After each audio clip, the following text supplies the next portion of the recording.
Yanağını çok kızarttı. Hayır, yapma. Yapma. Yanağını kızarttı.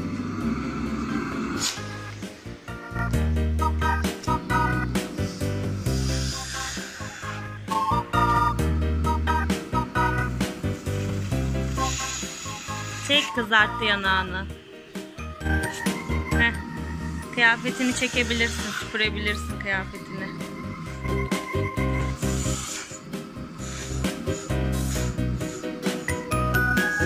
Ne yapıyor? Hayır. Hayır.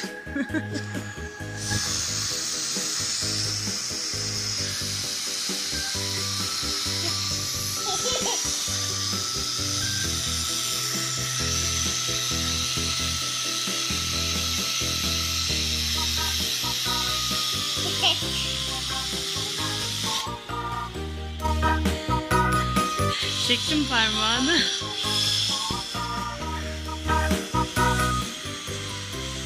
Ne yapıyorsun?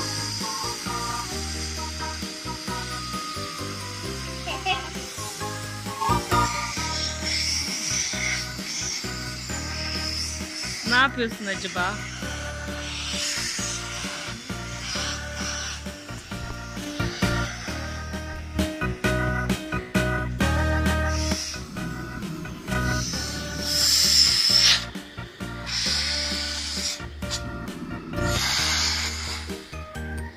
Çekiyor mu elini?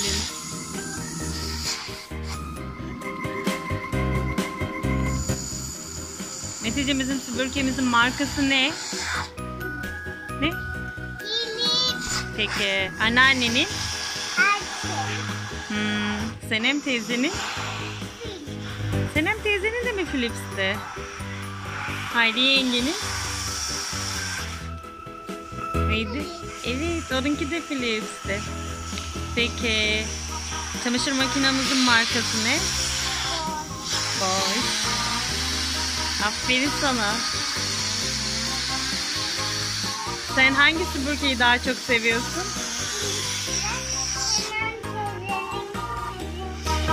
Seviyorsun.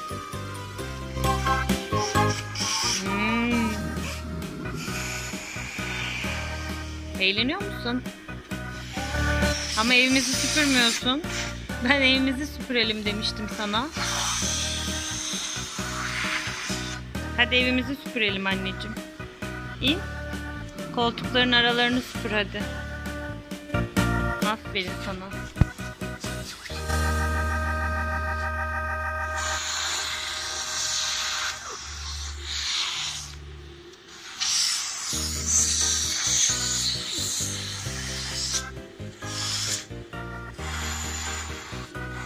Yanağına tutma, yanağına tutma anneciğim. Kızartıyor yanağını.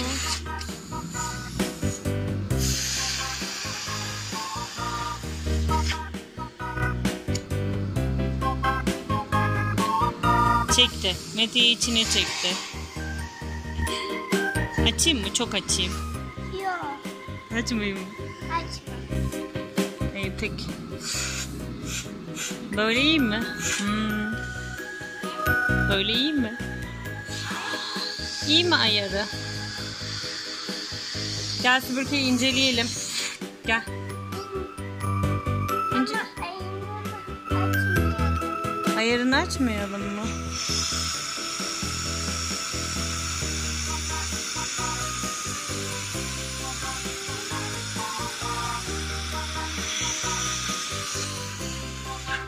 Yuttum eteği.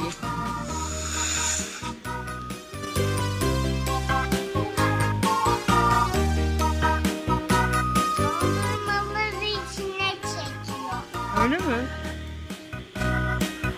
Ay, dudaklarını çekecek, yakabilir. Dondurmaları içine çekiyor.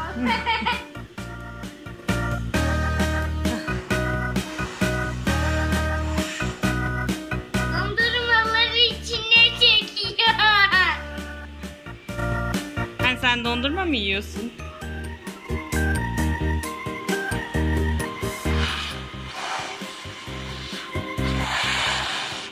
Yakaladı dudağını.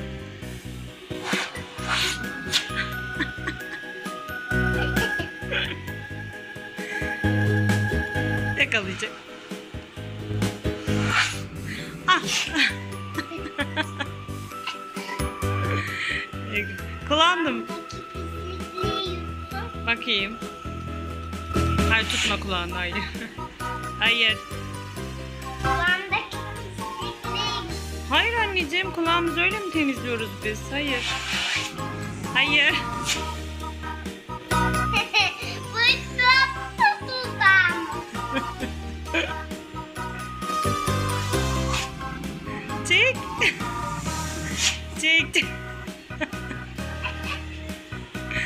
Tamam, hadi el salla, kapatalım. Hadi. Hadi bak bana. Olmayacağım, kapat. Bay bay yap. Hadi evimizi süpüreceğiz. Bana bak. Süpüreceğiz hadi artık. Bay bay. Hoşçakalın arkadaşlar. Ya kapat.